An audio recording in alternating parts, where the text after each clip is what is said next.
Aleluia. Louvado seja Deus. Louvado seja Deus. Louvado seja o teu nome, Senhor. Existe um espaço, Pai, no teu coração que é nosso. Esse espaço não pode ser preenchido por ninguém. Existe um lugar, Senhor, no teu coração que foi reservado para que nós pudéssemos ocupar, e não nos deixa, Senhor, fora desse lugar. Esse lugar é o jardim de Deus, Pai, constituído por toda a eternidade. É o jardim fechado, é o lugar inacessível, Senhor. Ó Deus, a quem quer que seja, somente nós entramos, porque é um lugar que nós entramos, ó Deus, pela graça. É um lugar que nós entramos, Pai, pela misericórdia. É um lugar que nós entramos pelo amor incondicional do Senhor. Amém? Amém. Louvado seja o nome do Senhor. Espero que você esteja bem. Espero que esse dia seja um dia em que Deus produza grandes alegrias no seu coração e te leve a viver experiências jamais experimentadas antes. Não é? É o que Deus tem preparado para nós. A gente precisa viver o evangelho de experiências permanentes. Tem experiência para hoje, sim. Diga, eu creio.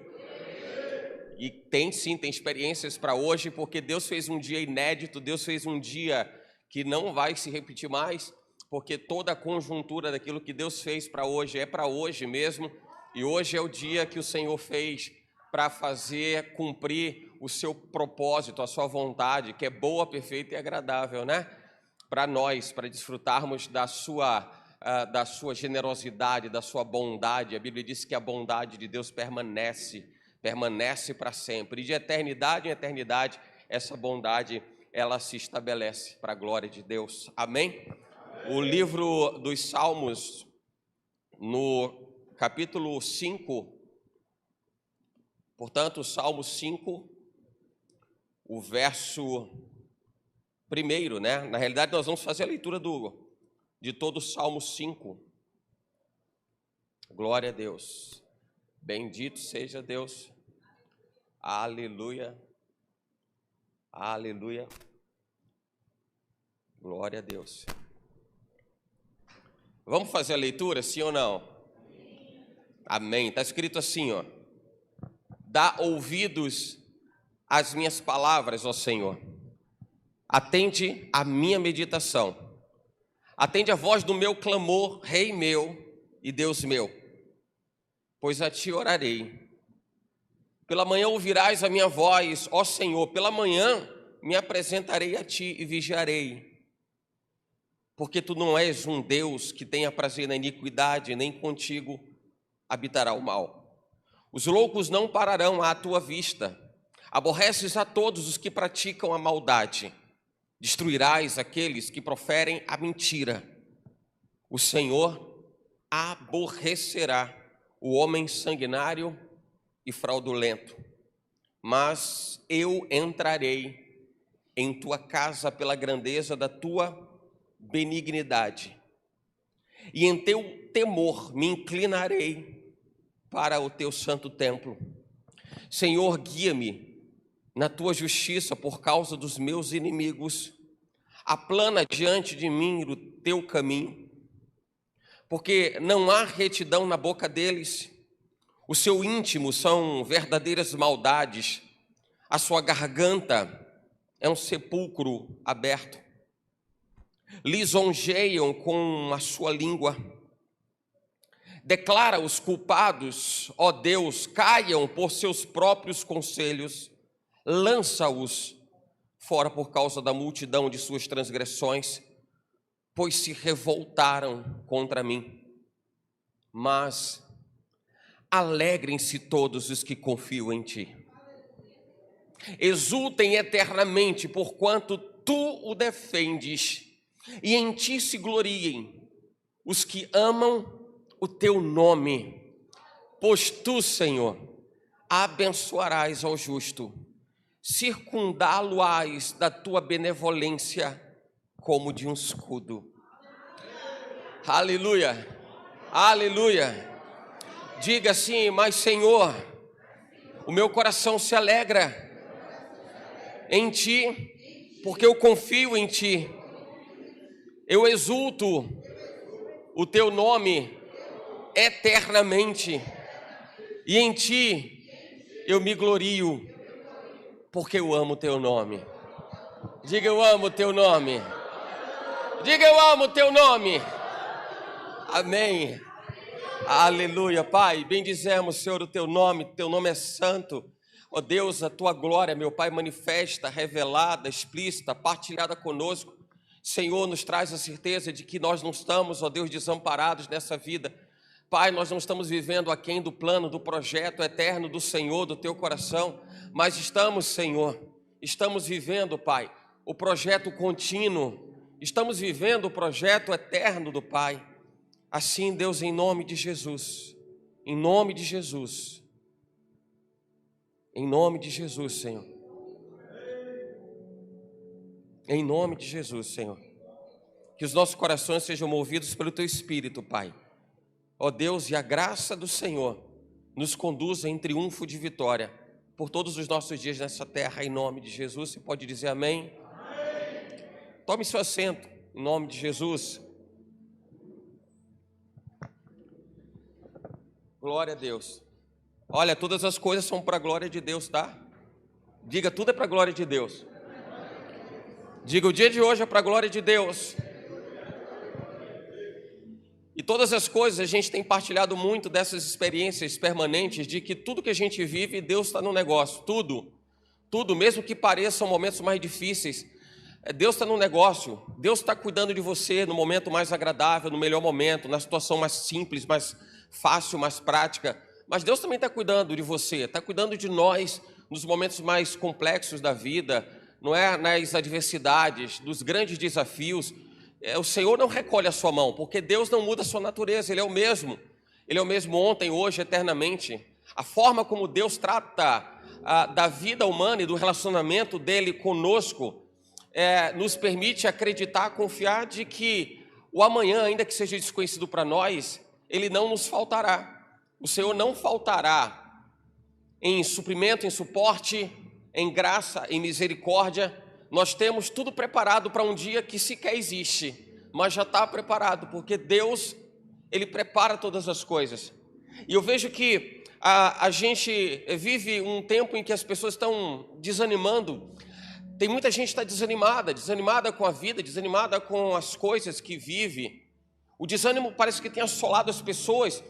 E afinal de contas, o texto que nós compartilhamos, o Salmo 5, é um texto que retrata um momento de desânimo de Davi e de preocupação por conta dos seus inimigos.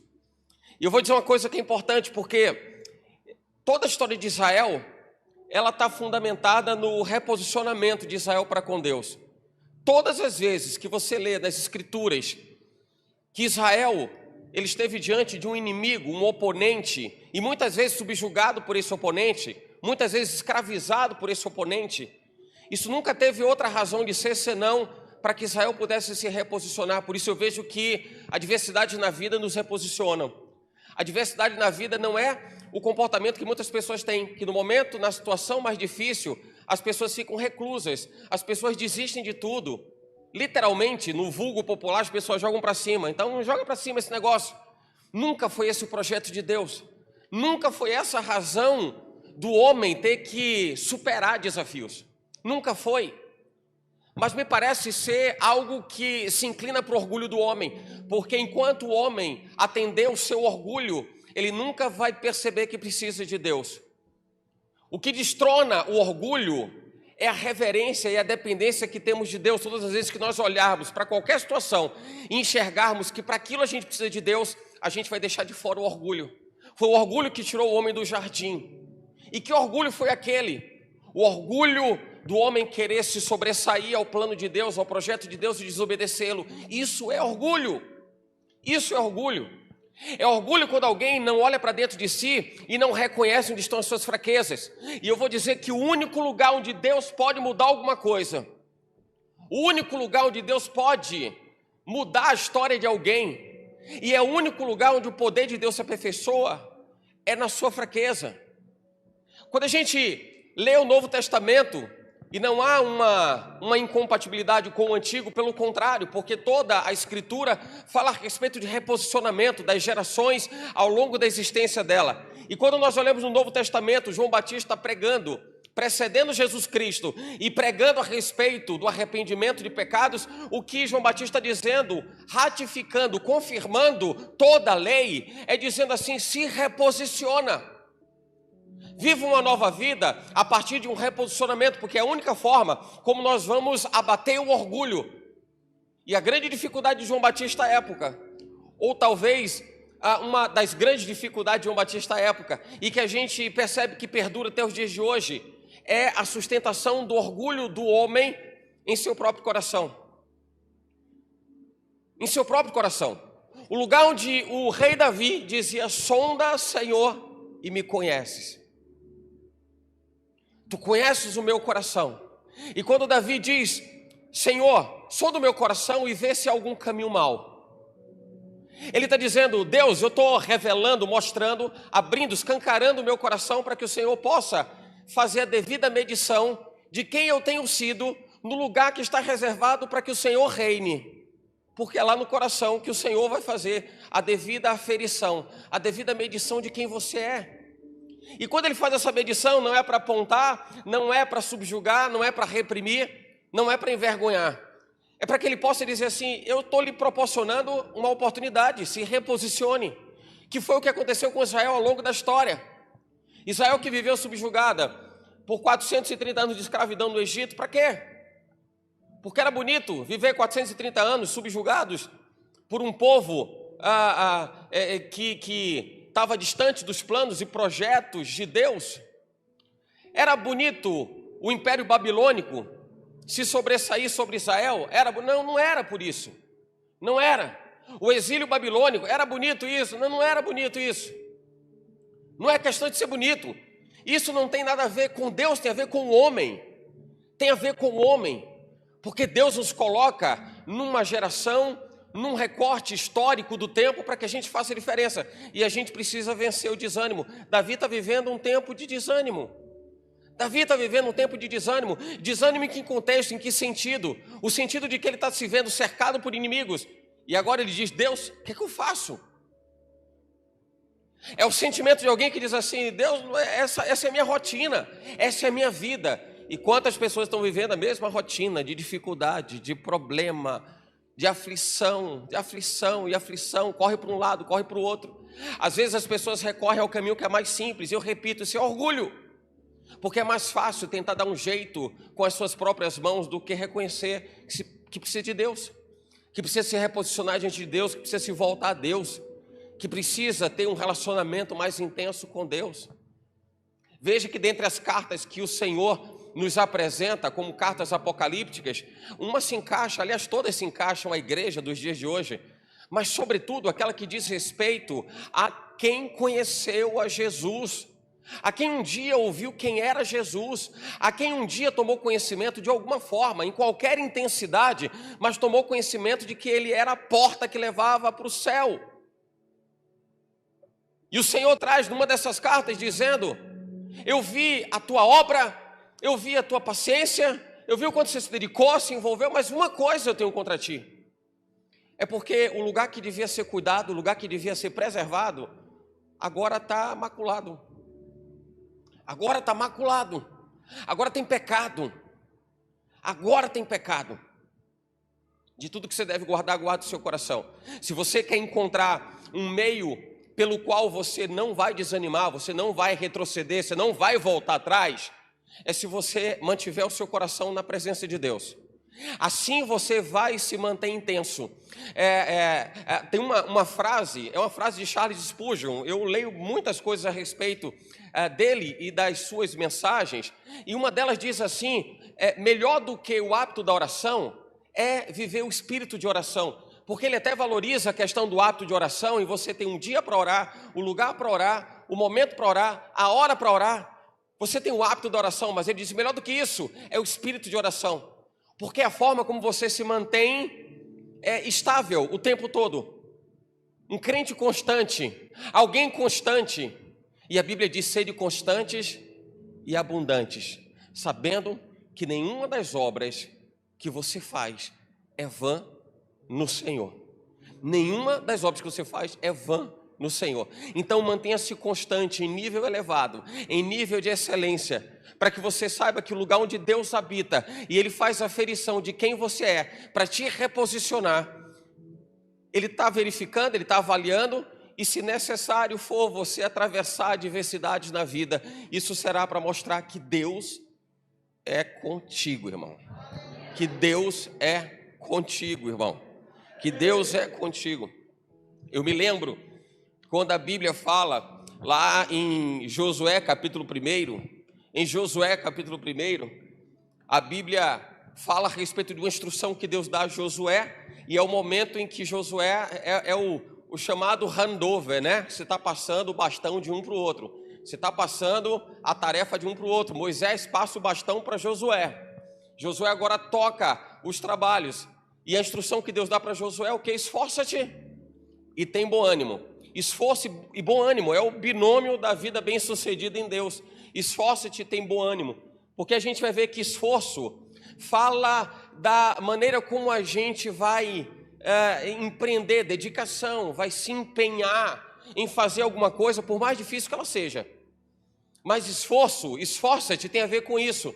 Nós vamos empregar de uma forma intensa as nossas forças físicas, as nossas forças morais, intelectuais, enfim, a gente vai aplicar tudo para cumprir uma tarefa. E Deus falou isso para Josué: aplique todas as suas forças, sejam físicas, sejam intelectuais, sejam morais, mas tudo que você puder aplicar, aplique, porque você vai precisar, é o esforço-te.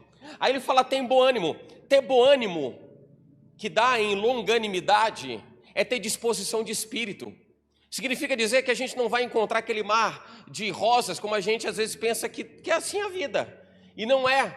Então, para que a gente possa superar os mares de espinhos, já que não são de rosas, são de espinhos, ou ao menos os espinhos fazem parte da constituição da rosa, é para a gente entender que por mais que a gente não viva esse mar de rosas, o Senhor está dizendo que a gente precisa ter disposição de espírito. Disposição de espírito, estou pronto, mas as pessoas estão desanimadas.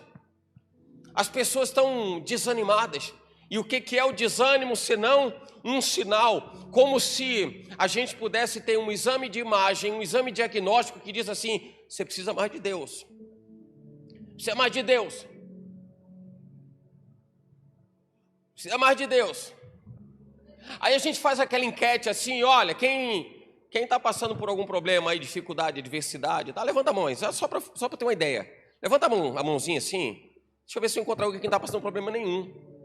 Não tem as dificuldades? Não tem? Significa dizer o quê? Que a gente precisa mais de Deus, simplesmente isso. Porque as dificuldades, as adversidades nos reposicionam diante de Deus. Nos reposicionam diante de Deus. Lembra de Juízes 6, que fala da história de Gideão? Olha para cá. O que é que acontece naquela passagem de Juízes 6, em que a Bíblia fala de Gideão? Olha o contexto da situação, da história de Gideão. A Bíblia fala que naquela oportunidade, os filhos de Israel fizeram o que era mal diante dos olhos do Senhor. E o Senhor os entregou nas mãos dos midianitas. E você vai ver no contexto e na sequência dos textos que até os amalequitas tiraram proveito disso. Então eles invadiam as terras produtivas de Israel, tomavam tudo o que eles queriam para eles e assolavam o resto. É por isso que a Bíblia fala que o diabo veio para matar, roubar e destruir. Ou ele rouba, ele destrói. E quando ele rouba, ele destrói, ele está matando sonhos, projetos, ele está matando o ânimo das pessoas.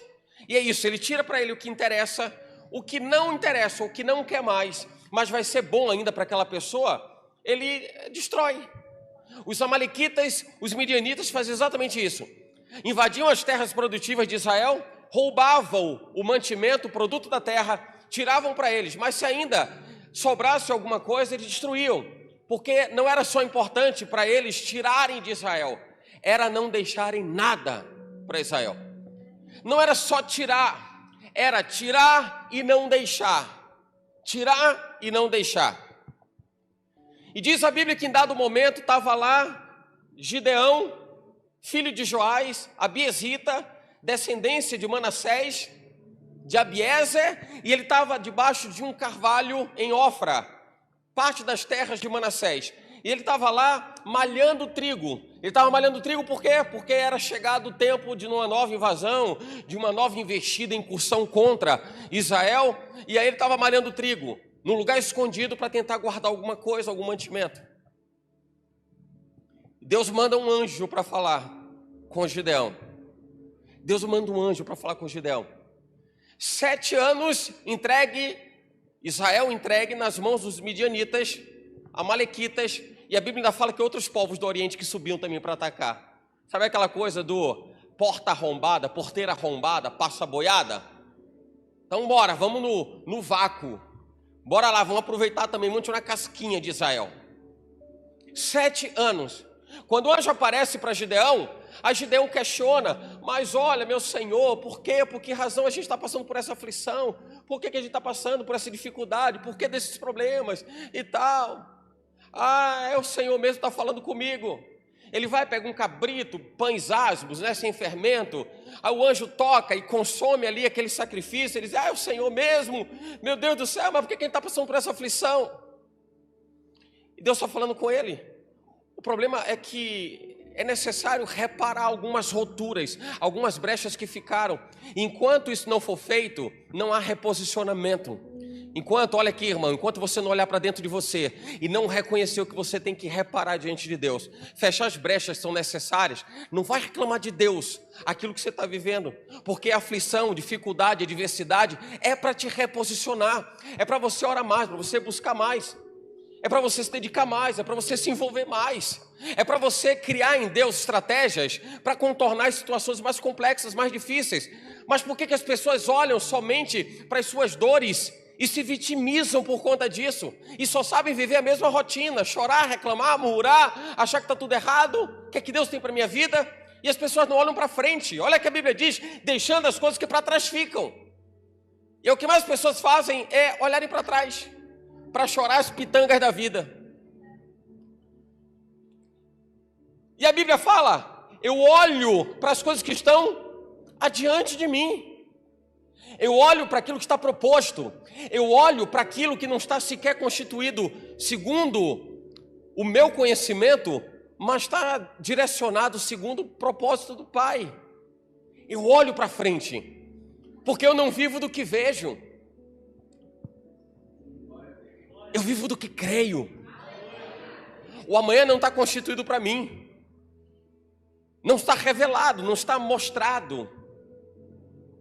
Não está descoberto. Mas para Deus está. E se eu não olhar para o amanhã com a expectativa de que Deus está no controle de tudo, eu só vou ter uma coisa para observar. Aquilo que passou, que eu não consigo mudar mais, que nada muda, nada acontece mais, então deixa as coisas que para trás ficam, deixa as coisas que ficaram lá atrás. O anjo fala para Gideão, você tem uma missão a cumprir, e você vai entender onde é que está a brecha, o que é que precisa ser corrigido, o que é que precisa ser refeito. Você vai ter que derrubar os altares de Baal, tem um altarzão de Baal aí, um bosque ali ao pé dele, você vai ter que destruir esse negócio. Pega o segundo boi do teu pai de 7 anos, pega e oferece-o em sacrifício. Derruba o altar de Baal e desmancha aquele bosque. Olha que a Bíblia fala que naquele tempo era Gideão e a casa do seu pai. A casa do seu pai aponta para a autoridade, para o governo da família de Gideão, que estava constituída no seu pai, o pai dele vivo, mas que tinha se corrompido. Se você ler o texto de Juízes 6, você vai ver que, assim como outros fizeram, Joás também se inclinou para adorar a Baal. E a adoração a Baal, às vezes a gente olha para uma situação dessa e a gente diz assim, está adorando a Baal, eu não faço isso, está tudo bem comigo, estou bem com Deus. Mas o orgulho do homem é uma adoração a Baal. O orgulho do homem é adoração a Baal. Mas se eu sou orgulhoso, eu não sei, Deus vai mostrar a você. E a sensibilidade do seu coração vai permitir que você enxergue se você tem sido orgulhoso. Se você tem sido orgulhoso porque sustenta a mesma forma de viver, porque não abre mão das suas mesmas práticas e a mesma rotina de vida. Se você se coloca diante de Deus para fazer as mesmas coisas, como se você estivesse pagando uma indulgência para Ele, para ter misericórdia. Se está pagando alguma coisa para dizer, Senhor, eu tenho direito à misericórdia hoje, viu, Senhor? Porque eu atravessei um idoso no sinal de trânsito, então eu já tenho direito, Pai. Senhor, o Senhor tem a obrigação de me fazer prosperar, porque eu sou dizimista e ofertante. Você tem a obrigação, hein, Deus? Isso é orgulho. É orgulho do homem, quando o homem diz assim, olha, a situação está tão difícil, eu vou para a igreja. Mas vai para a igreja e quando resolve a vida, some da igreja. Isso é orgulho. Isso é orgulho. É orgulho quando as pessoas vão para a igreja porque querem alguma coisa, a situação está difícil, eu vou para lá para ver se alguém libera uma palavra profética. Quem sabe a nuvem da presença de Deus vai fazer com que a minha realidade mude.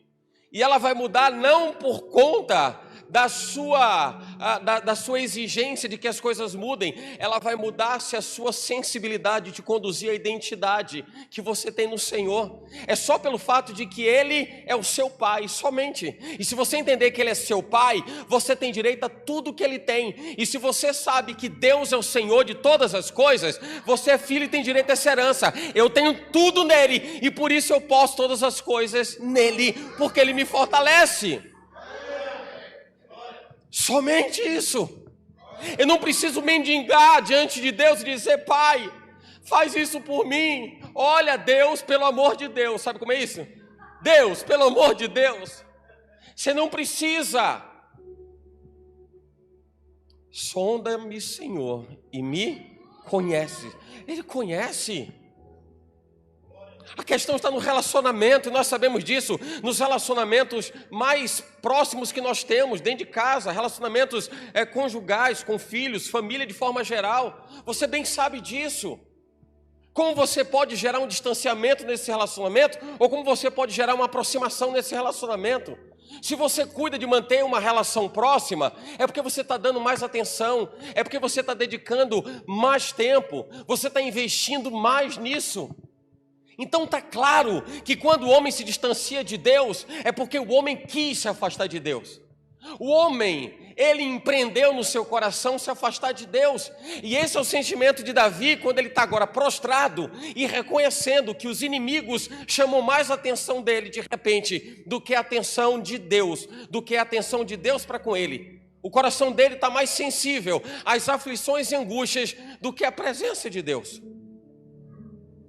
Em determinado momento da leitura você pensa dessa forma. O sentimento de Davi é o sentimento de quem está preocupado com os inimigos. E quem muito se preocupa com o inimigo é porque desconhece o tamanho de Deus. Simples. Simples assim. Aí Gideão, entendendo que ele precisava romper com algumas cadeias, romper com algumas barreiras, e eu repito, esse orgulho. E se Gideão, ele se utilizasse da realidade dele, para dizer, não dá para fazer o que o Senhor me pede através do anjo, Gideão estaria dizendo, eu sou orgulhoso. E eu vou dizer um negócio, o orgulho não somente tirou o homem do jardim, o orgulho não deixa o homem voltar para o jardim. O orgulho não deixa o homem voltar para o jardim. Ele precisa romper, ele precisa quebrar aquelas correntes, aquelas cadeias. E aí a Bíblia diz que para não ser taxado, para não ser rechaçado durante o dia, ele faz durante a noite. Ele levanta 10 dos seus servos. E aí na madrugada eles vão quebrar o altar de Baal, vão desmanchar aquele bosque ao pé de Baal. E eles fazem isso na madrugada. No dia seguinte, eles começam, os filhos de Israel começa a questionar, quem fez, como pode, derrubaram o altar de Baal, como fazem isso, como pode isso, orgulho, daquelas pessoas que estavam vivendo há 7 anos, pisadas pelos midianitas, pelos amalequitas e povos circunvizinhos, orgulho, pisado, quem foi que derrubou? Aí pergunta um, espreme um, coage o outro, aí a delação começa a acontecer, né? Delação premiada para cá, delação premiada para lá. Chegaram em Gideão, quem fez foi Gideão, vão para cima de Joás e dizem assim, Joás, seu filho fez isso, tira ele aqui para fora porque ele tem que morrer. Tira aqui porque ele tem que morrer. Olha, eu vou dizer uma coisa para você, se você entender o que realmente é morrer, você vai perceber que qualquer segundo que você passa diante da ausência de Deus, sabe como é isso? Qualquer segundo que você passa fora da presença de Deus, isso é um pedacinho de morte. E as pessoas estão morrendo porque estão aceitando essa forma de vida. As pessoas estão morrendo porque estão aceitando essa maneira de viverem. Porque aí não precisa ler Bíblia, não precisa estar na igreja, não precisa se envolver, não precisa estar na obra. Como se as pessoas se sentissem escravizadas. Sabe a coisa que mais parte o meu coração? É quando as pessoas enxergam a obra do Senhor como algo que lhes pesa. E as pessoas se sentem sobrecarregadas. Hoje eu não consigo. Hoje não dá para mim. Como se ela dissesse assim, isso é um fardo. Isso é um fardo. Isso é um fardo. Quem dera eu ter a oportunidade de, no último suspiro da minha vida, poder fazer alguma coisa para a obra de Deus. Para ter autenticidade e falar como Paulo falou: combati o bom combate, encerrei a carreira, guardei a fé. A fala de alguém que não tinha como ser contestado na sua decisão de vida, na sua escolha de vida. Eu combati o bom combate. Eu fiz o que tinha que ser feito. O que Deus esperava de mim, eu realizei. Eu sou realizado. Isso contrastava com a rotina e a realidade da vida de Paulo ainda. Quem diria? Paulo, que tanto perseguiu a igreja, agora entendeu que de fato ele não tinha absolutamente nada. Nada. Paulo era um homem cheio de tudo, mas ele não tinha nada. Até ele conhecer Jesus. Conhecer Jesus. A gente precisa conhecer Jesus. Conhecer Jesus de verdade. Não é conhecer Jesus, às vezes, quando a gente acha que o fato de estarmos dentro do templo, às vezes pelo fato da gente carregar a Bíblia, às vezes da gente dar um glória, um aleluia, a gente está conhecendo. Não, a gente precisa conhecer Jesus. É de fechar a porta do nosso quarto. Lembra Jesus ensinando aos apóstolos: fecha a porta do teu quarto, alimente a sua rotina de comunhão com Deus, do seu jeito, da sua forma.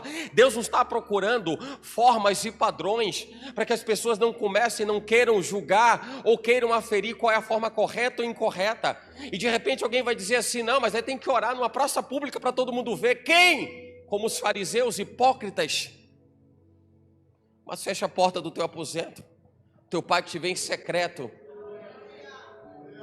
ele vai te honrar, ele vai te abençoar, ele vai te nutrir mais do que qualquer coisa. Você vai se sentir parte dele, porque você é dele e ele é de você. Não tem como desprender isso, não tem como dissociar isso. Mas o orgulho faz com que as pessoas estejam vivendo cada vez mais desanimadas. E elas se desanimam exatamente porque não querem abrir mão do seu orgulho. Querem viver do mesmo jeito, da mesma forma, os mesmos padrões, a mesmíssima coisa. E não dá certo. Irmãos, vou dizer uma coisa: não funciona, não dá certo. Quando alguém resolve viver a sua própria vida, querer fazer as suas próprias escolhas, viver do seu jeitinho de viver, e depois reivindicar diante de Deus uma vida abundante e plena, não tem como.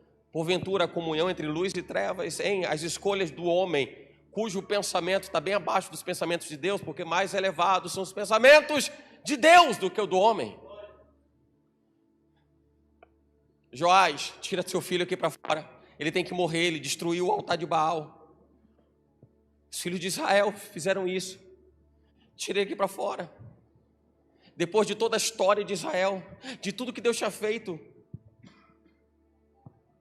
E o anjo tinha falado para Gideão a consequência de tudo isso. A consequência de tudo isso. E como resultado da escolha que vocês fizeram, vocês se esqueceram do Deus de seus pais. Vocês se esqueceram. E não era por falta de instrução, era por decisão de viver uma nova vida do jeito de cada um. É o que acontece no nosso tempo, em qualquer lugar do planeta. Não é por falta de instrução, o evangelho está chegando em todo canto, irmão. A tecnologia está aí para isso. Está aí para isso. Você está postando aqui, o cara está vendo do outro lado do mundo. Aqui é dia, do outro lado é noite. Tem alguém que não consegue dormir, está numa insônia terrível. E você está ministrando uma palavra para ele, mandou para lá. Mas eu não estou querendo entusiasmar você para você viver de um evangelismo tecnológico, de ficar sentado na sua cadeira ou deitado na sua cama e dizendo que está pregando evangelho. Eu só quero dizer que a gente vive num mundo tão globalizado que não tem como ninguém dizer assim: eu nunca tomei conhecimento desse tal de Jesus Cristo. Nunca ouvi falar desse tal de Jesus Cristo. Mesmo nos lugares mais remotos, mesmo nos países mais fechados, a mensagem está correndo, a mensagem da cruz está correndo. E Deus tem levantado pessoas que estão fazendo isso, e tem requerido que os outros entendam que fazem parte do mesmo projeto. Mas há quem diga: estou desanimado, Senhor, estou desanimado, Senhor. Aí a gente vê Davi dizendo: atende a minha meditação, atende a voz do meu clamor, Rei meu, Deus meu, pois a ti orarei, pela manhã ouvirás a minha voz. E ele continua falando, orando e buscando de Deus restauração, renovo. E eu vou dizer uma coisa para você, para que você entenda que as dificuldades e problemas que a gente atravessa, eles acontecem, mas repito, é para nos reposicionar. É para a gente se levantar e dizer assim: olha, estou pronto, Deus. Estou pronto para buscar mais. O pau está quebrando aqui. E ao invés de ir para o canto da sala para chorumingar, eu vou para o meu quarto de guerra para buscar. É isso que faz a diferença, irmão. É isso que faz a diferença. Joás, tira teu filho, porque ele tem que morrer. Ele destruiu o altar de Baal. Joás se levanta contra aquilo e diz assim: vocês vão contender no lugar de Baal? Já que Baal é Deus, deixa que Baal contende contra ele. Vocês estão querendo matar meu filho por causa de Baal? Baal não é Deus para vocês? Baal não é Deus para vocês? Então deixa que Baal resolve. Já que Baal é Deus, deixa que Baal contende contra ele.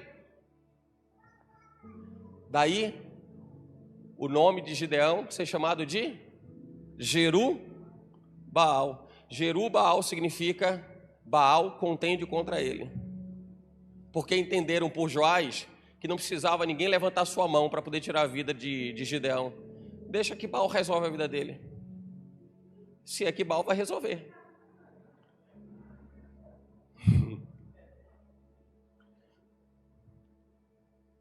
Gideão não se abateu. Depois ele pede sinais, toda a história que a gente conhece. Mas onde eu quero chegar com isso é que Deus coloca em nossas mãos responsabilidades que depois a gente vai ter que entregar a Ele. São os talentos, as missões, a obra, o trabalho que Deus espera de você. Porque todo mundo vai ter que comparecer diante de Deus. Todo mundo. E a gente vai ter que dizer: Senhor, tá, foi feito, não foi feito. Olha, Deus, no momento que eu precisava me fortalecer em Ti, eu fui chorumingar. No momento que eu precisava estar mais cheio da Tua presença, eu fui reclamar, porque o Senhor não olhava para mim, porque eu estava passando aflição, porque eu estava vendo dificuldade. É a lição que a gente está aprendendo com o Salmo 5. Não quer dizer que você não tem que se prostrar diante de Deus e chorar as dores dos problemas, das adversidades, mas é saber que tem tempo para tudo. Tem o tempo do luto. Até o luto na vida espiritual, a gente vive luto na vida espiritual. O luto na vida espiritual é quando a gente morre espiritualmente. A gente morre espiritualmente, não consegue mais servir do mesmo jeito. Não precisa ninguém apontar o dedo para mostrar o que é, o que não é. Basta você olhar para aquilo que você já fez. Eu só tenho uma coisa contra vós, diz o Senhor, que deixastes o primeiro amor. Que clareza maior do que isso? Olha para a sua vida. Lá atrás, olha o tempo que você se dedicou, você estava pronto para servir em qualquer tempo, qualquer hora, com chuva, com sol. Tem gente que quer ser arrebatada até antes do tempo, quer adiantar o lado. Jesus, eu vou logo na frente, depois o Senhor pega o resto. Mas depois parece que o primeiro amor vai ficando pelo caminho. Parece que não tem mais importância, não tem mais nada, não tem mais importância, porque tudo se torna mecânico. Aliás, se torna tão ruim, que até às vezes as pessoas têm comichão, que querem sair da igreja, vai fazer alguma coisa, vai cuidar de alguma coisa. Conhece? Às vezes as pessoas não são assim, não é? Vai se parecer, vai tomar um ar lá fora. Dá um tempo. É porque parece que a mensagem da cruz é pesada, é densa. Mas é quando a gente é confrontado, e quando a gente acha que a melhor saída é dar um tempinho, dar uma respirada lá fora, a gente está sustentando o orgulho. Orgulho. Eu sempre aprendi da minha infância, sempre aprendi assim: homem tem que enfrentar os seus problemas de frente. Frente seus problemas de frente. Não fique arrumando subterfúgios, arranjos, para que você escapula, para que você dê uma escorregada. Frente esse negócio. Fez errado, encare de frente. Com um escorregão, assuma o seu erro. Mas encare de frente. Em outras palavras, mate o orgulho, porque o orgulho vai querer te preservar da vergonha. Porque o orgulho vai querer te encobrir das suas transgressões. Mas o orgulho também blinda o coração para que Deus não possa fazer nada, porque o poder dele vai se aperfeiçoar nas nossas fraquezas. E se a gente mantiver o orgulho, a blindagem do orgulho, Deus não pode mudar a natureza do homem. O que mais sustentou Davi depois dele ter pecado, ter praticado o pecado que ele cometeu, foi o fato dele ter a certeza de que Deus o havia perdoado, ainda que os homens estivessem o acusando, como se ele fosse um pecador permanente. Deus honrando Davi, e o povo aí, ó, pecador, pecador, pecador, e Deus honrando Davi, Deus honrando Davi, Deus honrando Davi, pecador, aí ó, ele é pecador, ele é pecador. E Davi com serenidade dizia assim, ó, Deus me perdoou. Tem muita gente que está perdendo tempo. Perdendo tempo. A maior prova que Deus estava honrando a Davi é que o fruto do pecado dele com Batseba morreu. Sabe por que o filho dele com Batseba, fruto do pecado que ele cometeu, morreu? Diga, por quê? O salário do pecado é a morte. Mas Deus restaura a casa de Davi. Restaura a casa de Davi quando constitui rei quem? Salomão. Salomão foi o fruto do perdão de Deus. Deus estava colocando como pressuposto e fundamento de relacionamento com Israel, sabe o quê? A vida de perdão. Salomão é rei porque Deus estabelece em Salomão a vida de perdão. Quem é Salomão? Salomão é o fruto do perdão de Deus. Quem governa Israel? Fruto do perdão de Deus. A mensagem das Escrituras é a mesma até os dias de hoje. A gente só está aqui por conta do quê? Perdão de Deus, irmão. Perdão de Deus. A gente só está aqui por causa do perdão de Deus. Por que não foi Aminon? Aí você vai dizer, não foi Aminon porque ele pegou a irmã e fez o que fez. Era o primogênito. Aí não é Absalão. Absalão não é, por quê? Porque matou Aminon. Não é ele. Não é Adonias. Por quê? Porque não é Adonias. Não, é porque Deus queria falar para Israel o que Davi um dia entendeu. Davi entendeu que não ia dar certo ele ficar chorando as suas desilusões de vida, os seus problemas de vida. Ele precisava se reposicionar diante de Deus.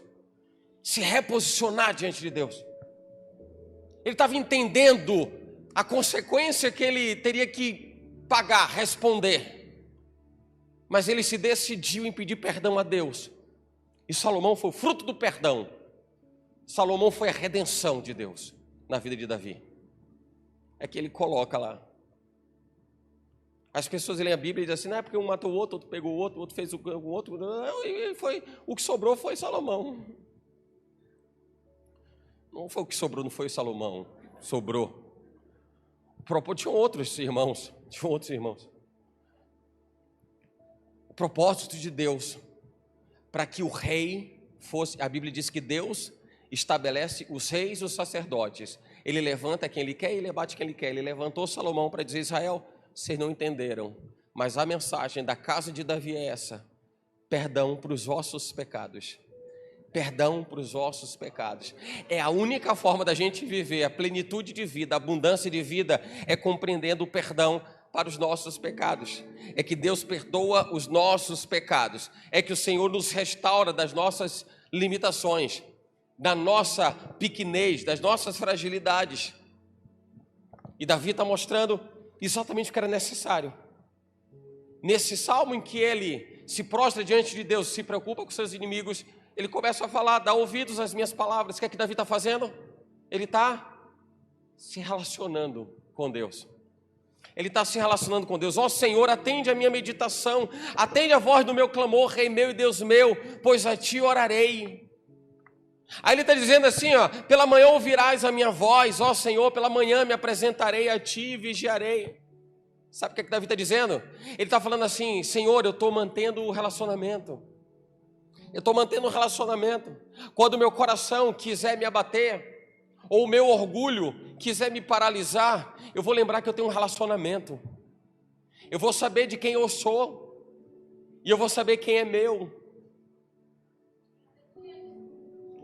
Não foram palavras de Davi, mas eu reputaria a ele exatamente esse entendimento. Eu sou do meu amado é meu. Aí você entra na presença dele, você busca a presença dele, e você sabe que é exatamente o que ele espera de cada um de nós. Que os nossos dias estejam iniciados e sejam finalizados de acordo com a vontade de Deus. Tem uma frase, desconheço o autor, mas essa frase diz assim: o Senhor tem que ser a sua chave de manhã e a sua fechadura à noite. É você acordando e você se relacionando com Deus. É você se recolhendo e se relacionando com Deus. E no período que você está dormindo, Davi escreve num dos salmos, dizendo assim: quando me deito, logo pego no sono. Por que ele está dizendo eu pego logo no sono? Porque está tranquilo, está em paz. Foi a experiência que Gideão teve com Deus através do anjo. Depois do sacrifício ali, o anjo queima o sacrifício, ali recebe o sacrifício, tal, toca fogo, aquela coisa toda. E aí a Bíblia diz que naquele instante houve paz. E o Senhor foi chamado ali, o Senhor é paz, Jeová Shalom, o Senhor é paz. O coração de Gideão estava tão aflito, tão agoniado, tão angustiado, alimentado, né, pelas circunstâncias, pelos problemas. E Deus estava dizendo: mata isso, é orgulho que você está vendo só problema, você está achando que vão cair em cima de você, você está preocupado em malhar o trigo, porque vão tirar o alimento, sustenta a sua casa, mas é orgulho, volta-se para Deus, até que o coração dele fica tranquilo, porque o Senhor é paz, o Senhor é paz, o Senhor é paz. E a mensagem que o Senhor está falando, está trazendo lá para Davi: o Senhor é paz. É a mensagem que o Senhor traz para o seu coração, Ele é paz. É paz, fica tranquilo. Então, quando eu me deito, logo pego no sono, porque o Senhor me faz habitar em segurança. Ele me faz habitar em segurança porque eu estou em paz. E nos momentos que eu estou off, estou dormindo, Ele me faz habitar em segurança, Ele está cuidando. Porque na hora que der o on, na hora do on, você está com Ele, é a chave da sua manhã. Na hora de desligar o interruptor, à noite, você está com Ele. Relacionamento, Davi está falando, relacionamento. A gente está aprendendo com Deus sobre relacionamento. E eu me aproprio das palavras de Spurgeon, quando ele diz que o espírito de oração tem uma significância maior do que o hábito da oração. Para que isso seja tão próprio da sua vida, tão dentro da sua rotina de vida, que você ore, simplesmente ore. Onde estiver, ore. Se relacione com Deus. Porque não é propriamente um ambiente físico, é a sede da alma. É a sede da alma. O melhor altar, o melhor lugar, não é aquele que às vezes a gente elege como sendo mais apropriado. Se há reverência no seu coração para com Deus, qualquer lugar é lugar de você se relacionar com Ele. Qualquer lugar.